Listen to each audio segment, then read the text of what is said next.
Je vous parle d'un livre, le livre de la sérénité, présenté par Catherine Rambert. Il est dit « Il n'y a qu'un devoir, c'est d'être heureux », s'exclamait Diderot. Oui, mais qu'est-ce que le bonheur? Où se trouve-t-il? Toutes les cultures, toutes les philosophies ont voulu aider l'être humain à conjurer ses peurs et ses haines, à trouver le point d'équilibre entre le moi, l'autre, le monde, pour instaurer en lui-même et autour de lui la sérénité. Philosophes, moralistes, écrivains, de Confucius à Oscar Wilde, d'Épicure à Schopenhauer, nous donnent ici le meilleur d'eux-mêmes, ces aphorismes pleins d'une lucidité souvent souriante, à savourer longuement pour en recueillir les bienfaits. Vous y trouverez des citations de Lao Tzu, Confucius, Sénèque, Épicure, La Bruyère, Oscar Wilde, Madame du Châtelet, Chambord, Gracian et tant d'autres.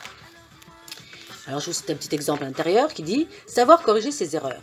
Il est difficile de reconnaître ses erreurs et d'avouer que l'on s'est trompé. Dans ce cas-là, on préfère se draper dans une fausse dignité et nier sa faute comme s'il était honteux d'admettre ses torts. Or, ce travers profondément humain débouche sur de la mauvaise foi, crée des conflits et ne nous rend, avouons-le, pas très fiers de nous. Pourtant, comme le rappelle Chateaubriand, quiconque craint de se repentir ne tire aucun fruit de ses erreurs. Rien n'est pire qu'un faux pas dont on n'a pas tiré la leçon. Il est utile de se tromper pour comprendre et avancer. Chacun sait que les échecs préparent les succès. Il dit aussi surmonter le malheur et le chagrin. Certaines épreuves nous paraissent insurmontables et certains chagrins inconsolables. S'imagine-t-on survivre à la perte d'un être cher? Comment retrouver goût à la vie quand celui ou celle que l'on aime nous quitte? Est-il possible de surmonter les ravages d'une passion ou d'endurer la maladie ou la déchéance, la sienne ou celle d'un proche? Pour supporter le malheur, il faut l'avoir anticipé, nous disent en substance les philosophes. C'est en effet dans le bonheur que se prépare le malheur, tout comme c'est en été que l'on fait provision pour l'hiver. Il faut donc se préparer au malheur, non pas pour l'attirer à soi, mais pour l'envisager comme quelque chose de possible et avec lequel il faudra faire, le cas échéant. C'est en jouissant du bonheur présent que l'on prend, si l'on peut dire, des forces pour affronter les épreuves. Le malheur qui peut frapper un individu peut frapper n'importe qui, rappelle Sénèque, manière de souligner que le malheur d'autrui est aussi un enseignement.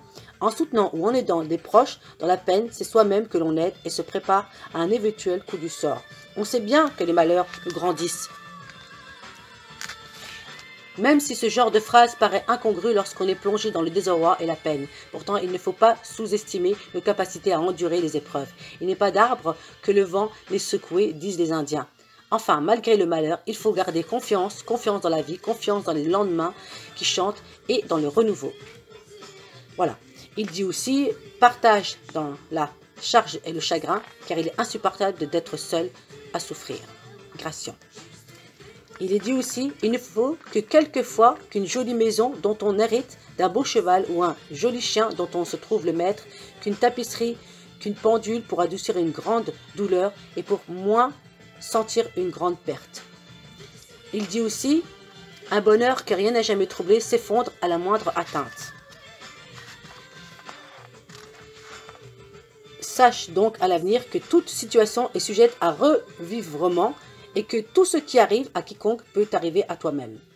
Comme tout s'évanouit promptement, les corps eux-mêmes dans le monde et leurs souvenirs dans la durée.